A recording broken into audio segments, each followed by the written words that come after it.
¿cómo están ustedes? Espero que estén muy bien. Para mí siempre es una alegría comunicarme con ustedes y que ustedes me puedan observar y escuchar estos mensajes.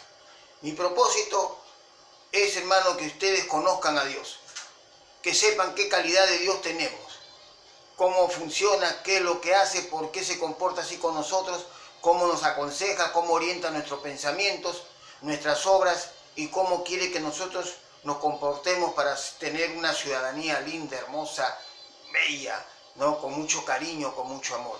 En estos momentos te quiero hablar, mi querido hermano, acerca de un sacrificio que fue necesario para reconciliarnos con Dios. Pero este sacrificio fue, hermano, hecho en el Antiguo Testamento, porque en el Nuevo Testamento hay un sacrificio que es el Cordero de Dios, que fue provisto por Dios. Y te quiero comunicar para que tengas una idea y conocimiento acerca de lo que Dios dice acerca del pecado y de un sacrificio que fue necesario para reconciliarnos con Dios. Es necesario que tú sepas, hermano, que tú conozcas a Dios. Dice así la palabra de Dios en Romanos capítulo 5, versículo 12. Por tanto, como el pecado entró en el mundo por un hombre y por el pecado la muerte, así la muerte pasó a todos los hombres por cuanto todos pecaron. En Santiago capítulo 1, versículo 15 dice así: entonces la concupiscencia después que ha concebido da a luz el pecado, y el pecado siendo consumado da a luz la muerte. En Isaías capítulo 59, versículo 2 dice la palabra de Dios: pero vuestras iniquidades han hecho división entre vosotros y vuestro Dios, y vuestros pecados han hecho ocultar de vosotros su rostro para no oír. En Proverbios capítulo 11, versículo 19 dice así la palabra de Dios: como la justicia conduce a la vida, así el que sigue el mal lo hace para su muerte. En Segunda de Crónicas capítulo 24, versículo 20 dice así: así ha dicho Dios, ¿por qué quebrantáis los mandamientos de Jehová? No os vendrá bien por ello, porque por haber dejado a Jehová, él también os abandonará. En Primera de Samuel capítulo 15, versículo 23 dice la palabra de Dios así: porque como pecado de adivinación es la rebelión, y como ídolos e idolatría la obstinación. Por cuanto tú desechaste la palabra de Jehová, él también te ha desechado. En Ezequiel capítulo 18, versículo 20 dice así la palabra de Dios: el alma que pecare, esa morirá. En Levítico capítulo 1, versículo 4, capítulo 17, versículo 11 dice lo siguiente: y pondrá su mano sobre la cabeza del holocausto y será aceptado para expiación suya, porque la vida de la carne en la sangre está, y yo os la he dado para hacer expiación por el altar, hacer expiación sobre el altar por vuestras almas, y la misma sangre hará expiación de la persona. En Hebreos capítulo 9, versículo 22 dice lo siguiente: y casi todo es purificado según la ley, con sangre, y sin derramamiento de sangre no se hace remisión. En Éxodo capítulo 12, versículos 5 y 13 dice lo siguiente: el animal será sin defecto, macho de 1 año, y la sangre os será por señal en las casas donde vosotros estéis, y veré la sangre y pasaré de vosotros, y no habrá en vosotros plaga de mortandad.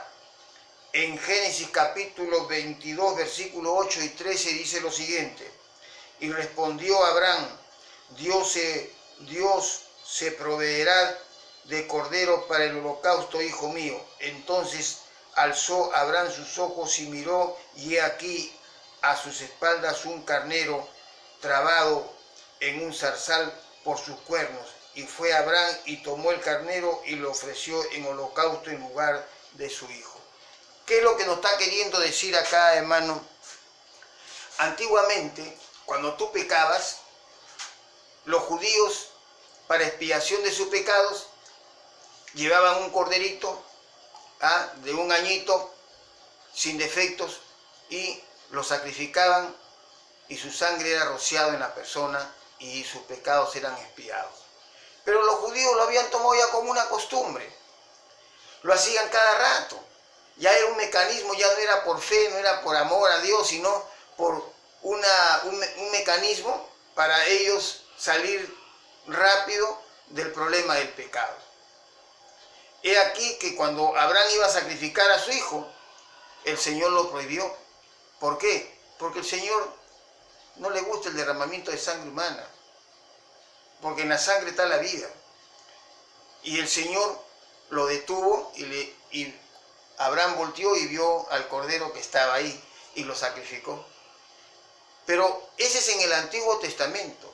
Como Dios había visto de que todo esto se estaba convirtiendo ya en una especie de idolatría, simple y llanamente algo mecanizado, algo que se va, se hace, me junto, ¿no? Una costumbre de vida, pero no había arrepentimiento genuino de la persona.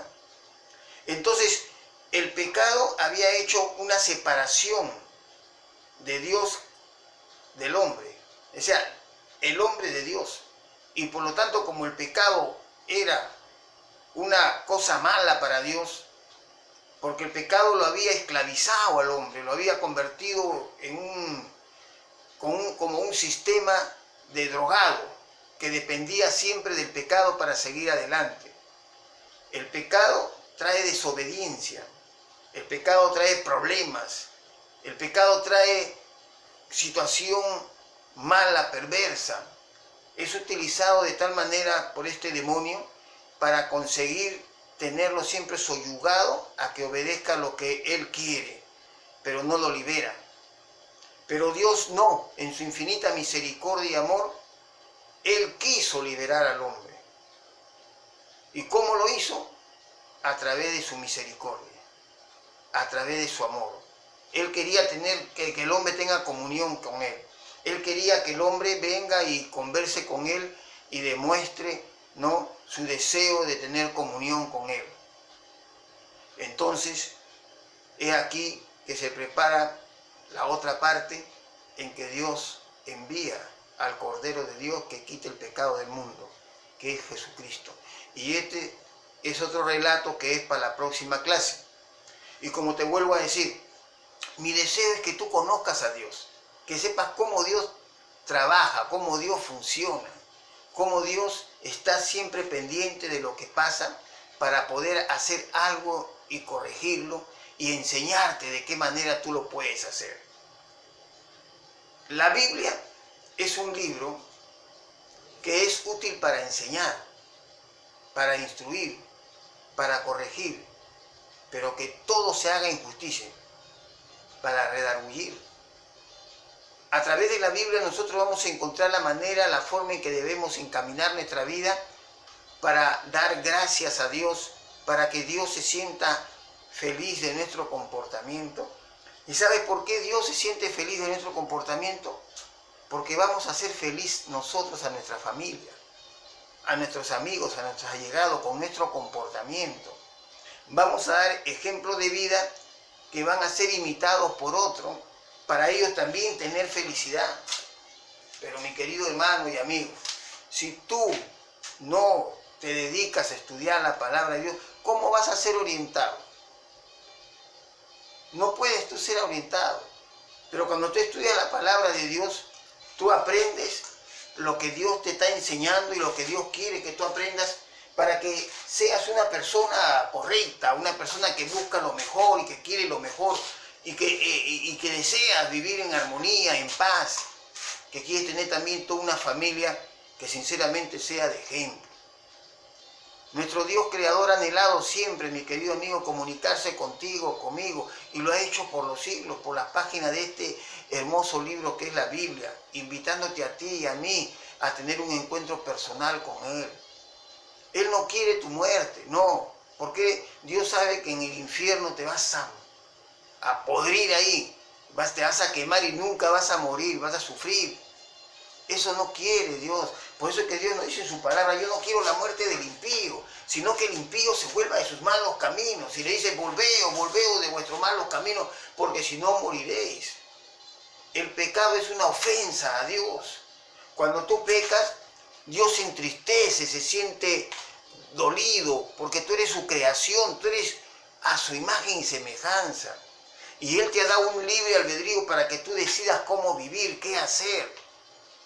Pero al mismo tiempo Él te enseña que como Padre, como Creador tuyo, quiere lo mejor para ti y te orienta a través de su palabra de qué manera tú puedes encaminar tu vida, cómo obedeciendo su palabra vas a ser un hombre de mejores principios, de mejores sentimientos, con más amor. Las cosas que vas a hacer no vas a hacer la locura, no vas a caer con facilidad en la droga, en el vicio, en el licor, en la fornicación, en el adulterio, en la brujería, en la hechicería, en la santería. No vas a caer, porque Él a través de su palabra te orienta y te corrige tus defectos para que tú hagas caso, y cuando tú haces caso te libras de ese mal del pecado. Amigo, amiga, Dios te quiere y quiere lo mejor para ti, pero también quiere tu obediencia. Sin obediencia no puedes hacer nada. Obedece, estudia la palabra de Dios y busca a Dios. Nos estamos viendo, cuídate mucho.